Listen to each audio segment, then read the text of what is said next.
ज्ञान मंथन में आप सभी का हार्दिक अभिनंदन करते हैं। मैं हूं सुबोध और दोस्तों आज के अपने इस वीडियो में हम आपको महाभारत के सबसे दिल दहलाने वाले मंजर के बारे में बतलाने वाले हैं, जिसने मानवता को शर्मसार कर दिया था और अधर्म की सारी सीमाएं लांघ दी थी। तो चलिए दोस्तों बिना कोई देरी किए हुए शुरू करते हैं इस वीडियो को और बतलाते हैं आपको महाभारत के उस क्षण के बारे में। दोस्तों द्रोणाचार्य के सेनापति बनने के बाद उन्होंने गरुड़ व्यूह की रचना की और रणभूमि पर ही चक्रव्यूह रचने का षड्यंत्र रचाया, जिसमें अर्जुन और उनकी वीरता को भड़काकर दूर भेजना था और पांडवों को खत्म करना था। दोस्तों इस षड्यंत्र का शिकार पांडव तो नहीं हुए, पर जो हुआ वह दिल दहला देने वाला मंजर था, जिसने कौरवों की निर्दयता, अधर्मिकता और कुटिलता तथा छल कपट का सबूत सारे संसार को दिख गया। दोस्तों हुआ ये कि जब अर्जुन को रणभूमि से दूर करने में कौरव कामयाब हो गए तो उन्होंने तुरंत गरुड़ व्यूह को चक्रव्यूह में परिवर्तित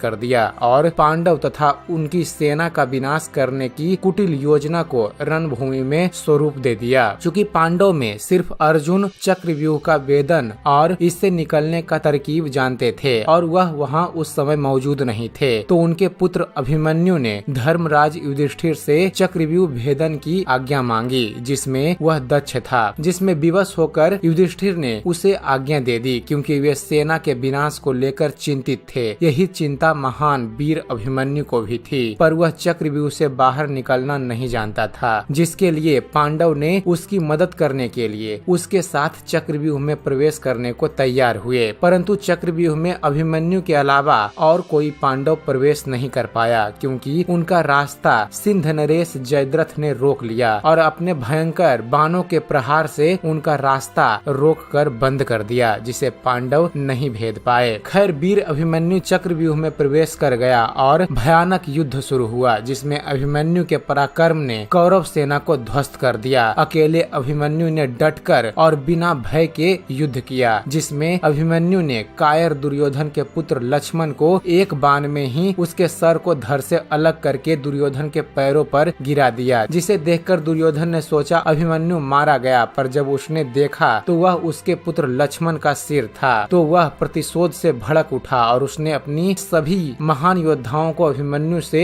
एक साथ युद्ध करने का आदेश दे दिया। अब शुरू होता है एक महान योद्धा अभिमन्यु और कायर कौरव योद्धाओं के बीच युद्ध, जिसमें अभिमन्यु डटकर सामना करता है और कायरों के कायर युद्ध से उसका धनुष हाथ से छूट जाता है। रथ का पहिया टूट जाता है, पर फिर भी वह रथ के पहिया से कायर पर वार करता है। फिर सभी कायर, जिसमें महान कायर द्रोणाचार्य, कृपाचार्य, कायर दुर्योधन, दुशासन, अश्वत्थामा, शकुनी वगैरह एक से बढ़कर एक वीर योद्धा घेर कर अभिमन्यु पर लात, घूसों और गदों से मारते हैं और उस बेचारे वीर नव योद्धा को तड़पा तड़पा कर 7 कौरव अकेले मारते हैं और उस महान वीर योद्धा को जान से ही मार देते हैं। दोस्तों यह क्षण दर्शकों और पाठकों के लिए अश्रु धारा के बहने का समय होता है, क्योंकि यह दृश्य अति विचलित करता है। इससे पता चलता है कि जब अधर्मी मनुष्य की बुद्धि नष्ट हो जाती है तो वह हिंसक पशु से भी ज्यादा भयानक होता है, क्योंकि उसका स्वयं पर नियंत्रण नहीं होता। वह मानवता को शर्मसार करने के लिए ही जन्मता है। ऐसे क्रूर को सिर्फ भयानक मौत ही देनी चाहिए। तो दोस्तों यह थी महाभारत की वह कथा जिसे देखकर सबका दिल दहल जाता है और सबके आंखों में आंसू आ जाता है, जो मानवता को शर्मसार कर अधर्म की सारी सीमाएं लांघ दी थी और सबके दिल में कौरवों के प्रति घोर निंदा उत्पन्न कर दी थी। तो उम्मीद करते हैं फ्रेंड्स आप सभी को हमारा यह वीडियो पसंद आया होगा। अगर वीडियो पसंद आया हो तो वीडियो को लाइक और शेयर करना ना भूलिएगा। और दोस्तों ऐसे ही धर्म और इतिहास से जुड़े हुए ज्ञानवर्धक वीडियो देखते रहने के लिए आप हमारे इस चैनल ज्ञान मंथन को सब्सक्राइब करना ना भूलिएगा। आप हमारे इस चैनल को सब्सक्राइब कीजिए और हम आपके लिए ऐसे ही इंटरेस्टिंग वीडियो लेकर आते रहेंगे। तो फिर जुड़े रहिए हमारे इस चैनल के साथ और देखते रहिए, जानते रहिए। धन्यवाद। जय हिंद।